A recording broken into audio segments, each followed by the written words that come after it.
Good day everybody! So kung naalala nyo, galing na ako dito nung nakaraan na video namin and pumatok talaga yon. And since then, marami na rin silang naibenta and salamat sa mga nood at sumuporta at sa nagtiwala sa aming channel. So ngayon, kasama ko si Ate Mikay dito sa bentahan ng mga L3 nila. And dito guys, nagre-restore sila at nagko-customize ng mga iba't ibang L3 tsaka yung iba't iba nilang body types.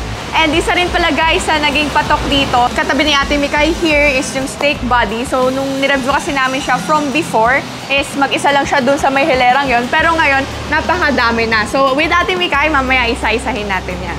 Ang galing, Zara, no? Kung nasabi mo na isa lang siya dati, so ngayon hila-hilera na. Oh, parang ang dami ng orders. And sa likod, makikita nyo, madaming mga customer na tumitingin din na interested na magpagawa ng mga customized L3 na ganito. And ang ganda rin talaga ng metal grills, gawa nga good for business siya, guys. Totoo. Baboy na lang kulang.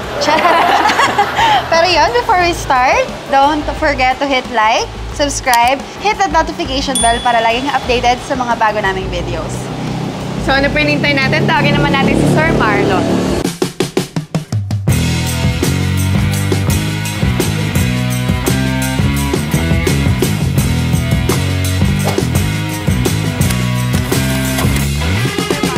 Sir Marlon, bago po natin ikutan yung mga L3 natin dito with Ate Mikay, so may katanungan po muna ko sa inyo. So pwede po ba? Opo nga po. So unang tanong ko po sa inyo is bakit po ba nagiging in demand talaga tong mga L3 na steak body part? Bali, ito po kasi ngayong stick body natin, ini-require po siya ngayon na talagang ito po ang pwede natin gamitin sa mga gas. And hindi rin lang naman talaga pang gas yung pang business dyan dahil iba't iba rin pwede. Opo nga, pwede po. So yung second question ko po sir is yung pagbabayad po ba nito is still the same pa rin po yung mode of payment? Opo ma'am, siya po depende po sa model. And kung taga-probinsya naman po yung bibili, pwede po ba silang bumili? Opo ma'am, pwede po. So pero sila na lang po yung kukuha dito? Opo ma'am, opo. Pagdating naman po sa warranty, paano naman po? Yan po ma'am, 1 year warranty po tayo. Sa makina lang po yun. Ngayon sa mga panlabas po, sila na mag-ano nun. Sila na magpapagawa. Pero syempre, maganda na rin yun dahil 1 year talaga. Opo, ma'am. So, ang ano ko naman, next question ko po is, pagdating naman sa registration, kasama na po ba yun? Opo ma'am. Naka-register na po yun, naka-registered na po yun. So, wala talagang problemahin pag Wala na po bumili? kayo problemahin ma'am. Pagka sa amin po kayo bumili, automatic na po lahat yun. At ang pinakahuli ko naman pong tanong sa inyo, sir, is paano nga ba namin kayo mapupuntahan dito, lalo na yung mga hindi pa alam yung exact location nyo? Yes ma'am, bigay ko po yung address namin. Pasong Kawayan 1, General Trias, Cavite. Along Governor Drive, Highway Perer. So malapit po kami sa Oilan Gas Station at beside Bigasang Bayan. So, madali lang naman yan. So, gumamit lang kayo ng Google Map. And kung hindi nyo pa rin nahanap, pwede nyo tawagan si sir para ma-guide kayo papunta dito. So, yun lang naman yung mga katanungan ko, sir. So, ngayon naman, pwede po ba kayo samahan ni Ate Mikay para malibot nyo po yung mga binibenta nyo po? Opo ma'am, opo. So, ngayon, tawagin naman natin si Ate Mikay. Ate Mikay! Thank you, Zara. So ngayon naman, tingnan naman natin yung mga units nila. So, hi sir. So, itong unit na nasa gilid natin, ano pong year model nito at model? Ito po ay 2015. So ito po nagkakahalaga ng 500. 500,000. So, ito po ba yung isa sa mga best sellers nyo? Yes ma'am, ito po talaga pasadya sa amin. Nakita niyo po makakapal yung bakal niya. Oo nga. At medyo talagang mataas siya. So ito po pinasadya sa amin talaga to, customize po to. Okay. So, maganda nga po to, no? Parang maayos na rin yung interior. Opo ma'am, siya po naka-Euro 4 look. Kung pansinin niyo po yung unahan niya, ginawa na po namin Euro 4 look yan.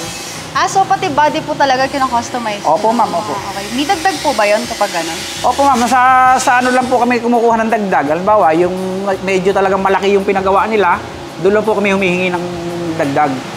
So napansin ko po parang may kapareha siya. So isa lang po ba buyer niyan? Opo ma'am. Nagbibigay po ba kayo discount pag madami? Yes ma'am, opo, opo. And yun nga po pala, bukod po pala sa pera, ano po bang mga requirements pag bibili? To valid ID lang po ma'am. At saka number 1 po kailangan namin, down payment siyempre. Kahit 50% po ang kinukuha namin down payment. Yun guys, kailangan nyo ng valid ID. Kasi, pero kailangan nyo rin ng pera. Baka may valid ID kayo, wala kang pera, baka bibili. Charot. So yun sir, igala nyo naman kami sa iba nyong units. Opo ma'am, opo. Tala. So sir, ito naman, parang medyo maliit to. Ano pong year model nito and model niya? Ito po, 1997 model. So, ito po yung standard size namin na ginagawa namin na stick body. Ito po ay nagkakahalaga ng 260. Oh, parang kalahati din po, Opo. no? So, ang ano po dito, sir, parang yung design kasi napansin ko lang, parang iba-iba. Opo. So, kayo lang po ba nagde-design yan or buyer na po yung magbibigay? Yung usually po, ang nangyayari dito sa amin, customer po talaga ang nagbibigay ng design. So, ginagawa lang po namin kung ano yung gusto nila, yun po yung ginagawa namin. Pero pwede naman po kung kunwari walang idea si buyer, kayo na po magbibigay. Opo ma'am, kami rin na po nagbibigay ng idea sa kanila kung paano yung magandang design, kung ano yung magiging maganda sa sasakyan, yun po yung ginagawa namin. So, parang dahil marami na po kayong buyer, sir, ano po yung mga business usually ng mga buyers nyo? Karamihan po talaga yung nasa ano sila, yung naggagas. Oh. Tapos may nagpapagawa din po sa amin ng stick body, ginagamit naman sa baka, kambing. Oh, yung mga Karamihan po slaughter pag mga Batangas, Oh. yun po ang ginagamit nila.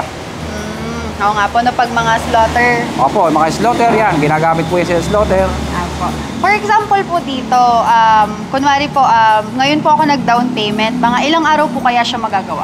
Ito, ma'am, ang stick body po, talagang medyo madugo rin naman siya trabahuin.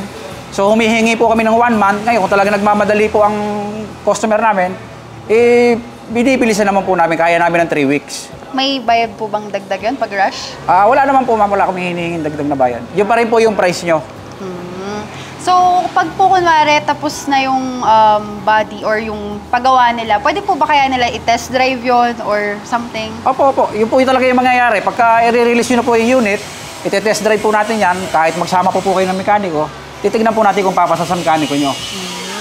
Okay po. So, may iba po ba kayong unit na pwedeng pakita sa amin, sir? Yes, ma'am, meron po. Tara, ano natin? So, sir, kung nasa likod naman natin, parang iba din yung design niya at model. Same price lang ba ito sa kabila or? Ito po, ma'am, medyo may kataasan po na modelo to kasi year 2000 po ito. So, ito po, makukuha nyo ng 300. Okay.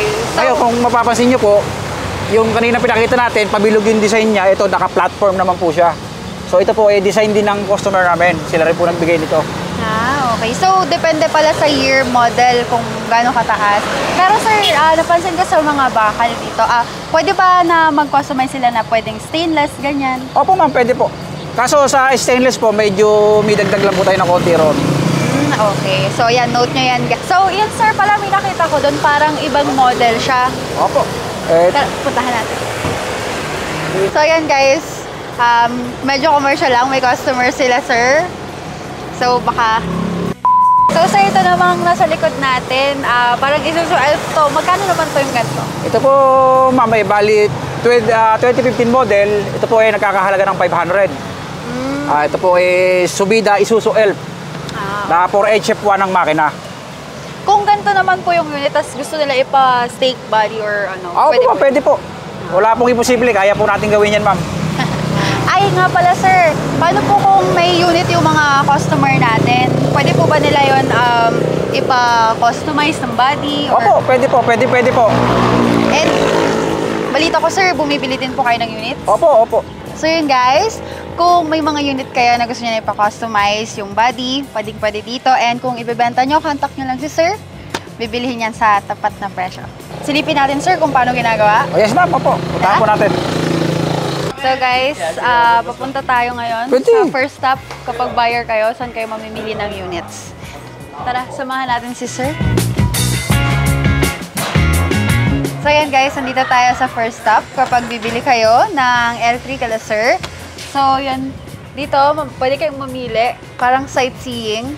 May mga baka pa doon. Sir, pwede ba yung mga baka? Yes, ma'am. Pre ko na po sa inyo yun pagbili nyo. Breakfast steak na, no? Pero yun sir, ano bang mga unit meron dito? Yan po sir, iba't ibang model po yan. So yan, pagka nakapamili po ang buyer namin, ang customer, at papasok na po namin dito yan. Pagka nakapag-down na po sila, gagawin na po namin. So, yung mga finisher namin, mostly mga steak body, customized. So, pwede rin naman na dito, sa harap namin, nagagawa si Kuya, truck, Opo. pick up na, Drop side po yan kung tawagin, drop side. drop side. Yun. Yan po, FB body. Ito Ayan. po, drop side natin. Okay. So, yung ganito po, sir, magkano inaabot ng ganyan? Ito, 1997 model po yan, nagkakahalaga po ng 250. Nabibili niyo po ng 250 yan. Ngayon, itong FB body po natin, ito po 2014 model. Yan po Exceed. Mahaba po yan. So yan, nagkakahalaga po ng 450. Yung po sa 450, naka-dual aircon na po siya. Pwede na. So, kung ano man kailangan nyo sa mga business nyo, kung kailangan nyo ng sake body, FB type, or box, or kung ganito man, pwede nyo pag-usapan yan nila, sir. And bago naman nila i-release, sir, sa mga buyer, ano bang mga ginagawa niya sa unit? Yan po, sir. Ma'am, yan po lahat. Kino-customize na namin at nire-recon po namin na maayos. Bagong pintura, bagong upholstery, at maayos po yung mga gulong natin. At yan po lahat ng kailangan yung gusto nyo palitan, papalitan po natin. Talagang sure na sure yung quality, no? So, sir, pwede nyo man kaming dalhin kapag, pag kunwari nakapili na kami, saan naman kami next na pupunta? Dito po sa gawaan namin, pakita ko po sa inyo yung paggawa namin ng stick body para alam niyo po paano namin kino-customize.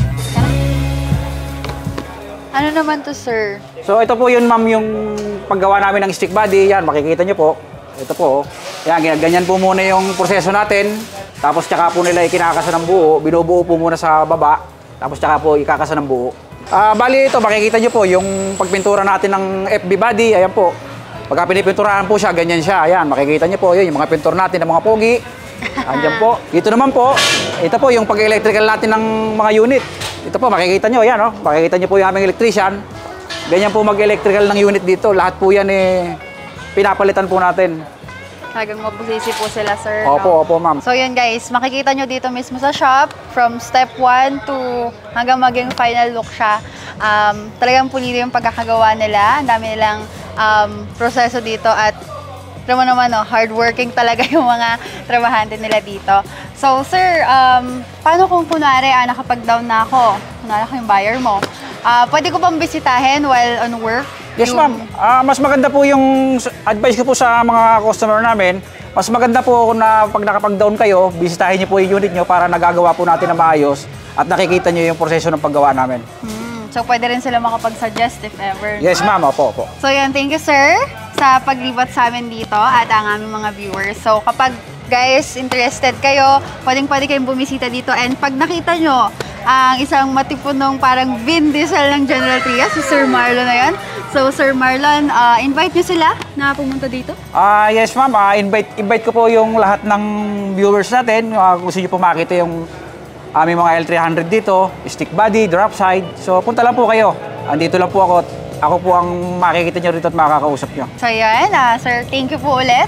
And yan, balik tayo kay Sarah. So kung umabot ka sa part ng video na to, mukhang interested ka talaga na kumuha ng L3. So kontakin mo na si Sir Marlon. Ika-flash namin yung contact details niya sa screen. And pwede kayo mag-visit dito sa shop nila, sa General Trias. Ilalagay na lang din namin yung address nila. And kung hindi naman kayo makaka-visit, pwede kayo tumawag dahil mapabait naman yung mga tao dito. And please don't forget to subscribe our YouTube channel, CarView PH, and hit the notification bell para lagi kayong updated sa mga susunod pa naming videos. And comment down below kung magkamukha na ba kami ni Zara. Charot. Pero yun, see you on our next videos! Bye!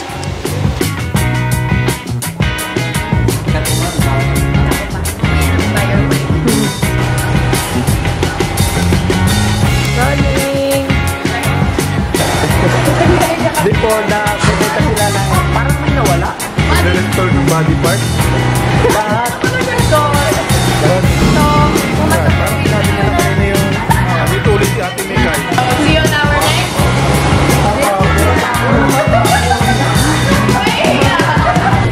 Hi ka na. Meron. Dito marami. Yes!